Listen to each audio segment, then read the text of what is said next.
Oh, waffle. Waffle, you know waffle, me. Mate. Can't stop. That's like waffle. It's like a disease. Oh. That's cool, I think. It's all right, isn't it? That, yeah. I really like it. Yeah.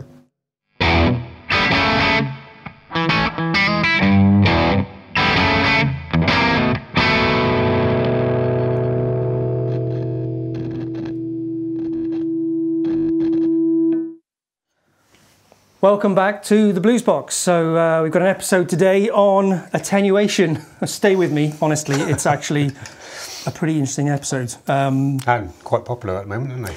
Attenuators, yes, they are. Right, so before we get into that, usual thing, please give us a subscription or a subscribe. Subscription. Click the button, leave us a comment or give us a like. That would be really great. It helps us grow the channel. We'd really tell us what attenuators you use.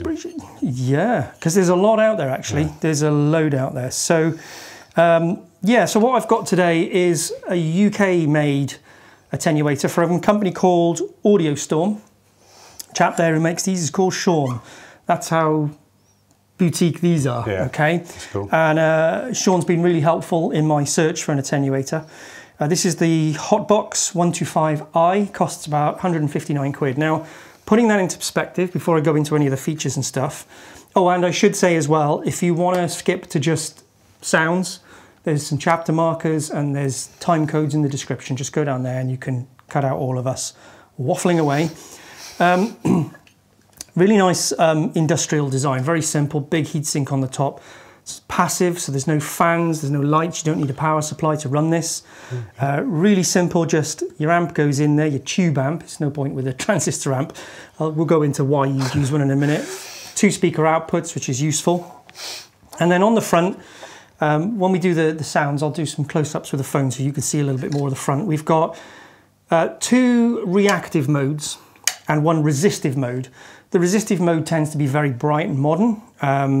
And doesn't impact the tone much. That's quite a good one. The other 2, one's kind of a slightly middling warm sound, and the other is a full warm sound. And then what I quite like about this one is there's these several features here where you've got preset reductions in your volume. Okay. So you can just click venue and it knocks it down a little bit. I think if you go onto their website, you can see in the manual the exact details of how much it's knocking it down. But we'll do that and you'll see the effect. There's a studio setting, which is ideal if you're in a studio and you don't want to go nuts, That's a really useful one, especially if you've got like a 50 watt or 100 watt head. Yeah. And then you've got jam, which is fantastic in a space like this because you can go all the way down to 0. So you can run your tube amp really high, no output into the speaker. So you could then put a line out off your other speaker out, get it into a computer and stuff. Or you could just have it very quiet so you can just hear a little bit of what you're doing. Yeah. It's so why do you choose an attenuator, I suppose? So the beauty of a tube amp, and the reason a lot of us love tube amps, is when they're cranked, they take on a different sound, don't they? On the clean channel, you'll get into that crunch sound, which is clean when you pick it gently, and then as you dig in, you just get that lots of dynamics. Grit coming off. Yeah, loads of dynamics. But also you get that compression at the top end when the power valves are really working hard. A lot of the modern amps, they've got amazing preamps, so you can get a cracking sound at fairly low volumes. But if you want that saturated, driven power amp sound, then the power valve sound, you've got to somehow reduce the volume, unless you want all the neighbours, the police, and everybody else around. And life's getting more and more like that. But even in gigs now, they've got dB meters everywhere. You've got to be under a certain thing. And if you've got a 100 watt, plexi, which this will deal with, you've just got to use something. If you want that sound of it being driven hard, you're going to have to take some of it off. That's why you see quite a lot of less of wattage, valve amps these days, don't you? Yeah, absolutely. Like that's only 15 watts. But yeah, it's a big way of trying to do it. So what I'll do is I'm going to get this rigged up, and then we'll go through the different features, and then we'll come back to it and just have a chat again about why we use an attenuator and why I think this one's pretty good. They all will change your tone to some level, and they range in price from, Chinese 60, 70, 80 pounds. Bugera do one for £100 and they do a new one now, and then they just go up from there to like, yeah, UA systems. They do, I think it's called the Ox, and that's about £1,000, £1,200. Massive range, you know, and everything in between. So let's rig it up, and we'll come back and we'll have a listen, and then we'll have another little chat.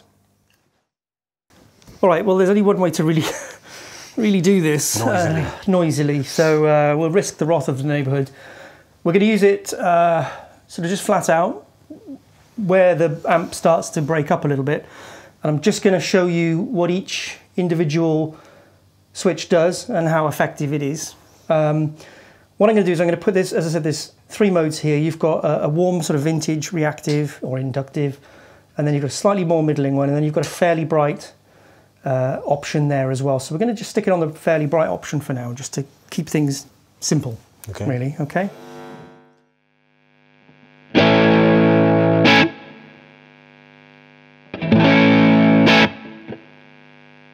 So this is the venue setting. Oh, okay. Studio.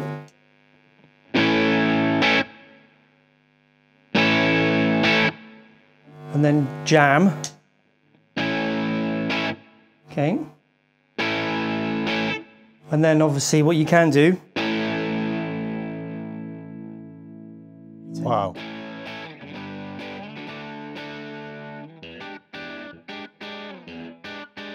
I have to say, I don't think there's a massive change in tone there. There's obviously a change in volume, but... Yeah, and don't forget, of course, when you drive a speaker a bit less, that's going to change the tone as well, because it's not shifting the air in the same way. So, all right, so what I'm going to... It's not sounding like a different amp, you know, it's just... No, that's no, good. it doesn't, does it? Do you want to run that through that again? Yeah. Just, sorry, neighbours. Let's just go back up again. Let's do it on the a different mode this time, okay? This is the warm vintage, This is a warmer sound, but this is everything bypassed. That's a true bypass, so let's just... I like that.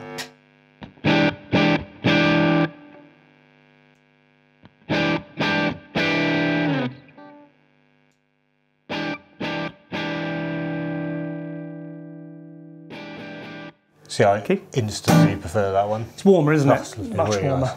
But I almost said Gert Lush then. Okay. So that's yeah. So what I'm going to do is I'm going to go and adjust now the preamp level so that you can I'll get it sounding as I want it to sound, and just show you those lower and the point of an attenuator as well. So let me just do that. Okay, so right, I'm back. So I've just... I never heard you so out of breath. I know, I'm ruined. So what I've done is just pulled the preamp down so you can't, so it's not driving it so hard into my computer and making a right noise. So we're going to have a look. I'm going to just come back off the jam mode into the studio mode, and we're going to just pull the volume of my amp up so that it's that point where it starts to break up.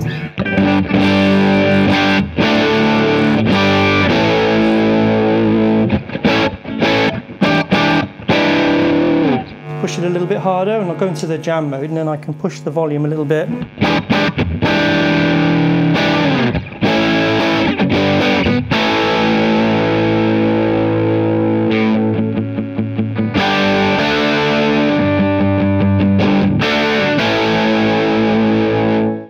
can hear I'm driving the amp quite hard there now. Yeah. So, I'm not averse to asking a stupid question. No, no, go for it. So when I've used your amp before, one of the things I guess I haven't liked about it, compared to mine, is that seems to me to sound more vintage. Yes, yeah, this is, yeah, it's definitely a more modern voiced amp, certainly on the dirty channel. Yeah, so now that you've, on your attenuator, you've put the vintage setting. Yeah. So I'm kind of contradicting the fact that I'm saying the tone isn't changing. Yeah. Is it sounding, your amp now sounding more vintage because of that? Well, there's a brighter sound.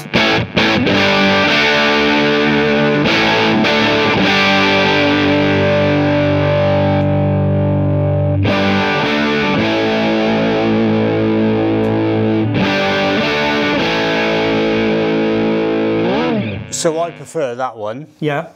So is... Is it the attenuator creating that sound, or is that sound in your amp? So it is a bit. Is that making sense? Yeah, it is a bit of both. The idea is it releases what's in your amp in terms of you can get to the breakup point. Okay, right. That's the key part. You can get to the breakup point and you can experience the compression of a power amp tube. What I'm going to do is I'm going to swap to humbuckers. Yeah. And you can hear that a bit more clearly with the humbuckers. That's interesting then. So in effect, you're almost getting a sound out of your amp that you're very rarely, if ever, going to be in a situation that you can get that sound No, you from. could never get that normally. No, because to drive an amp venue, it would be. Even when we've done gigs, I've always had that on half power. Yeah. You know, I've never had it on the. That's quite interesting. On the full power setting. So let me grab a different guitar. Okay, so just swapping over to humbuckers to put a bit more into the front end, because the way I'm using this amp is there's no real preamp driving this. This is just now using the clean channel, which is a bit like a non-master volume amp.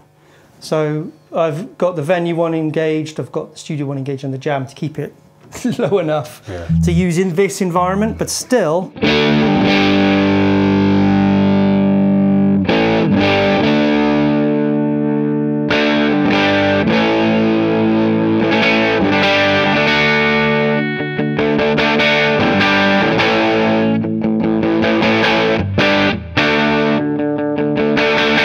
So you can hear what I can get out of this now is that. Brit rock. Yeah, you know, you can go from a clean.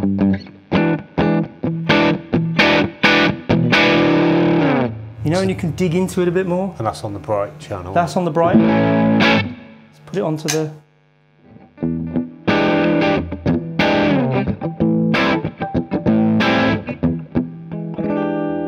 It gives you a clean sound, you know.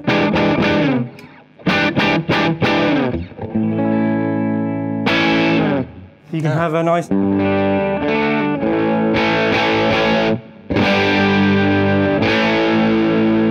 know what I mean? So I'm driving what is a clean channel right into.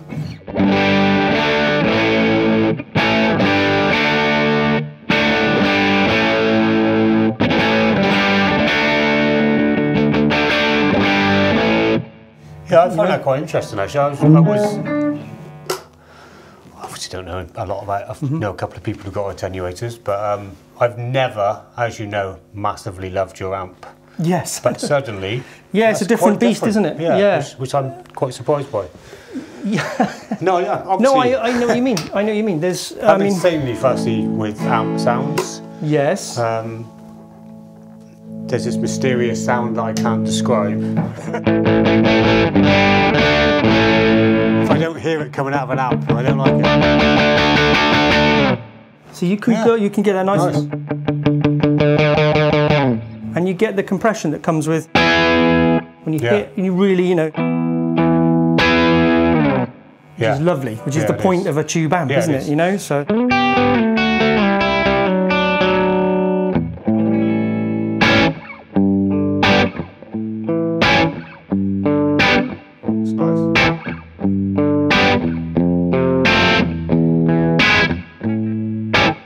You know? Yeah. Very. Now, you've never ever been able to tap into this amp in that way. No, because so this is on the dirty channel, so you have a little bit more gain in there.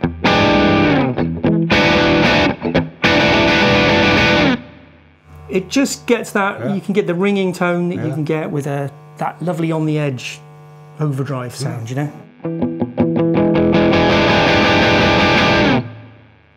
Yeah.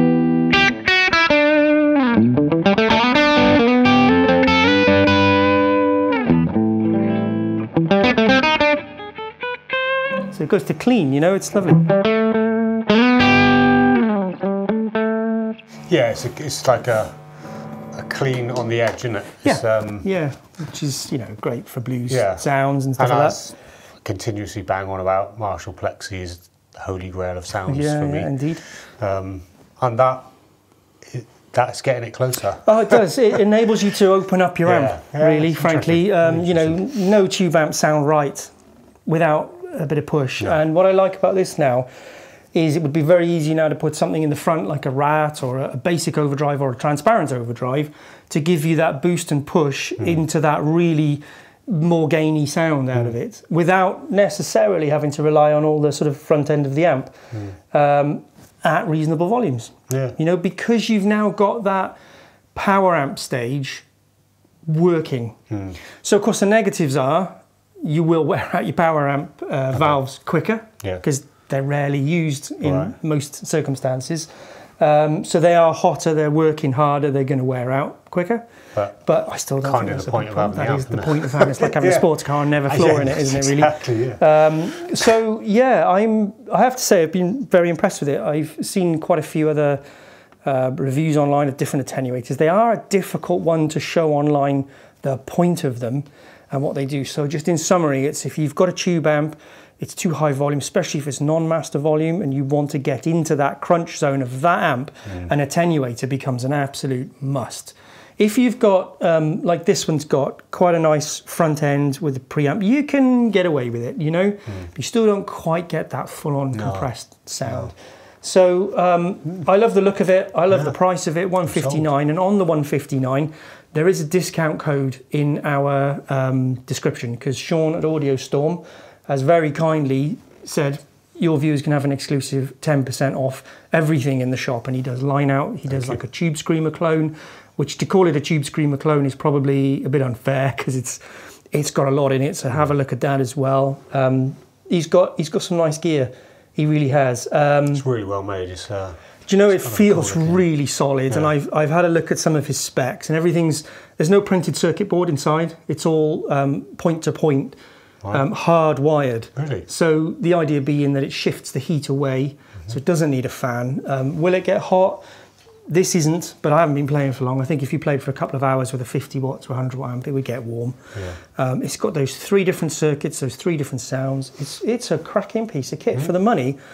I'm well impressed, and to be honest, it's really opened my amp up, and I've started enjoying that crunch sound, you know, that runs through so much music, from blues rock to full-on rock and all sorts. And if it lets you use your valve amp a bit more at home, it's funny today turning it up. I said to you, I haven't used my Fender for a few weeks. I've been playing through like a transistor amp. It's completely different. Has a different feel, doesn't it? So if you can get it onto that edge, and that is a beautiful place to be. And as I said, you put a boost pedal in front of that then, and I think that really comes alive.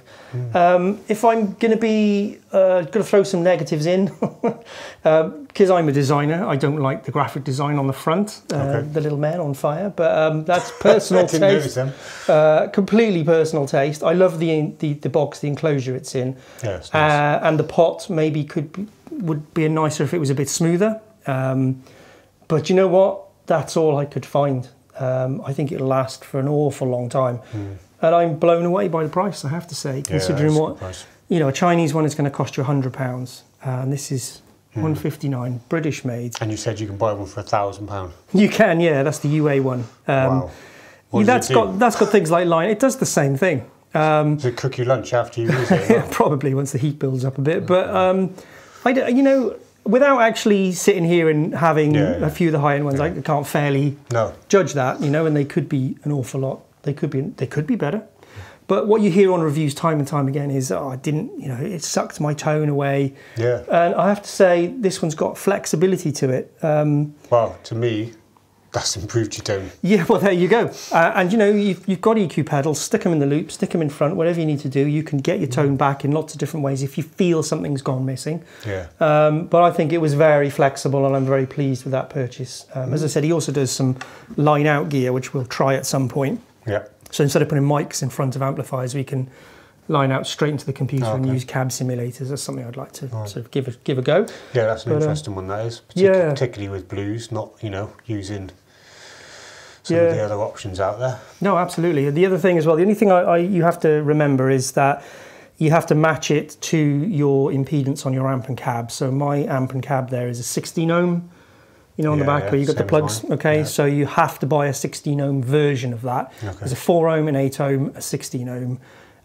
Buy the right one that you need. So maybe that's possibly a little downside. There are a couple out there that are switching ones. I think Captor X one is you've got switching, but it doesn't have the control of attenuation. It's probably a reason why then that doesn't. I mean, cost is going to be one of them to keep them at a certain rate, I imagine.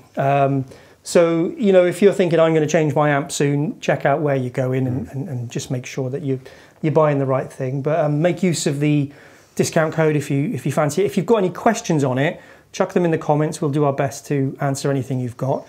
And that's our AudioStorm HotBox125i attenuator, which I have to say, I'm absolutely loving at the moment. And I probably haven't done justice to in terms of this review. Because, again, it's not an easy thing to pick up over...